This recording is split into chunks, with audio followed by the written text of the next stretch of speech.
بسم اللہ الرحمن الرحیم۔ جب اللہ تبارک تعالیٰ نے شیطان سے پوچھا کہ اے عزازیل، کس چیز نے تجھے میرا حکم ماننے سے روکا، تو عزازیل نے جواب دیا کہ اسے تو آپ نے سڑی ہوئی مٹی اور گارے سے بنایا ہے، جبکہ مجھے آگ سے بنایا ہے۔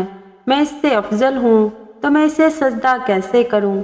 اللہ رب العزت نے جواب دیا کہ اچھا، تو نیچے اتر جا، تجھے حق نہیں تو یہاں بڑائی کا گمنڈ کرے، نکل جا یہاں سے، کیونکہ تو مردود ہے اور اب تجھ پر روز جزا تک لعنت ہے۔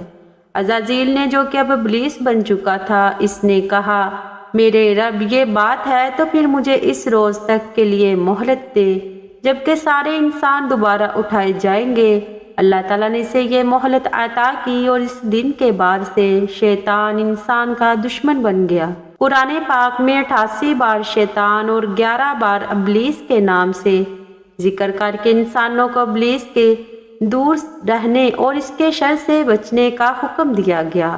باری تعالیٰ نے 1,24,000 پیغمبروں کو دنیا میں مبعوث فرما کر قوموں کو شیطان کے مکر و فریب سے بچنے کی تلقین فرمائی۔ زمین پر جانے سے پہلے شیطان نے اللہ سے 4 چیزوں کی اجازت مانگی: تا قیامت موت سے مہلت، اہل زمین کو بہکانے کی قوت، ہیئت تبدیل کرنے کی صلاحیت اور اولاد کثیر اور ان کی طویل عمریں۔